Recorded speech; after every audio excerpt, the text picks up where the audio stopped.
गांव के किनारे पर सूरज ढलने के साथ राजू और फैल मिलते हैं, जिससे लंबी परछायां बनती हैं और जंगल में खतरा मंडराता हुआ दिखता है।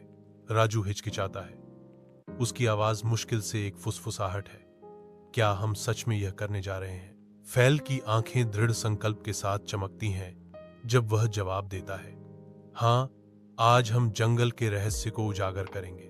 घने छत्र के नीचे दो दोस्त जंगल में प्रवेश करते हैं, जहां एक भयानक चुप्पी छाई हुई है। राजू फुसफुसाता है। उसकी आवाज थोड़ी कांप रही है।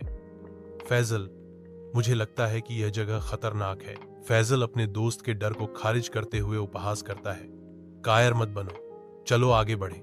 अहल आगे बढ़ता है, जंगल की गहराई में समाता हुआ। राजू हिचकिचाता है, फिर फैल के पीछे चलता है।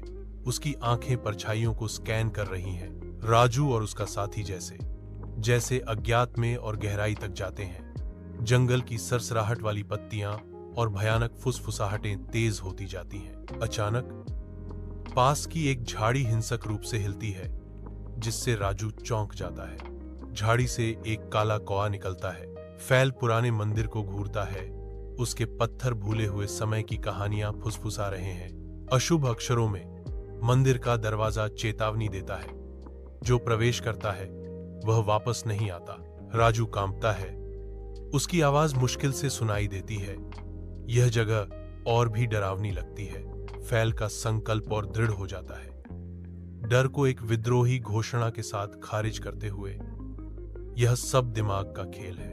एक दृढ़ कदम के साथ फैल ने फैसला किया, चलो अंदर जाकर देखते हैं। राजू मंदिर के दरवाजे पर हिचकिचाता है। एक रहस्यमय आवाज उसे आगे बुला रही है। एक आवाज गूंजती है, अंदर आओ, अंदर आओ। राजू कांपता है, अनदेखे उपस्थिति से अभिभूत। फैल अलौकिक को खारिज करते हुए आग्रह करता है, यह सब बकवास है, चलो अंदर चले।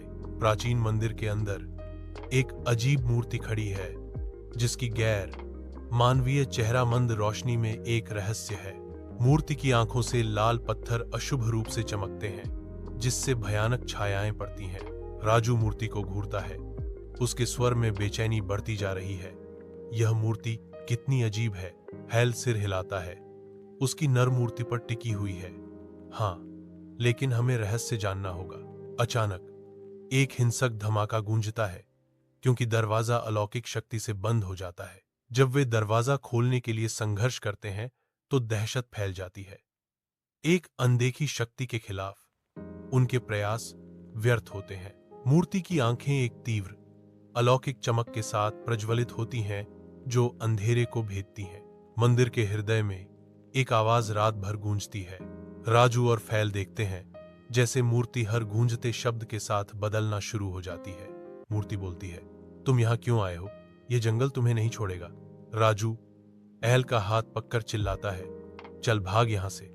दोनों मंदिर के अंधेरे में भाग जाते हैं। मंदिर के हृदय में एक सुरंग अचानक प्रकट होती है। एक आवाज गूंजती है, शायद यही रास्ता हो। अंधेरा सुरंग को निगल जाता है। अज्ञात प्रकाश की पहुंच से परे छिपा हुआ है। एक टॉर्च की किरण अंधकार को चीरती हुई रहस्यमय चित्र दिखाती है। प्राचीन चेतावनियां पत्थर में उकेरी गई हैं। राजू की इंद्रियां तेज हो जाती हैं। एक ठंडी आशंका कि उसका पीछा किया जा रहा है। फैल चारों ओर घूमता है। उसकी निगाहें अंधेरे को बेधती हैं, लेकिन उसे केवल खालीपन ही मिलता है। हवा चीखती है और एक भयानक हंसी सुरंग में गूंजती है। सुरंग के अंत में एक पत्थर का दरवाजा दिखाई देता है, जो अनकहे रहस्यों का वादा करता है। सत्य यहाँ दफन है। राहु ने दरवाजा खोला और अंदर एक रहस्यमय किताब पा दे दी। जैसे ही किताब को छुआ, एक बूढ़े साधु की आकृति परछाई के रूप में प्रकट हुई।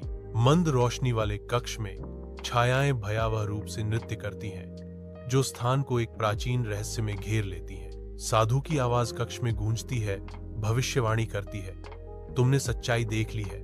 अब यह जंगल तुम्हें कभी बाहर नहीं जाने देगा। You have seen the truth, now this forest will never let you out. अंधेरी सुरंग में वे बेतहाशा भागने की कोशिश करते हैं। भिक्षु की छाया लगातार उनका पीछा कर रही है। मंदिर का दरवाजा चरमराहट के साथ खुलता है और एक जंगल दिखाई देता है, जो अब और भी गहरे अंधेरे में डूबा हुआ है।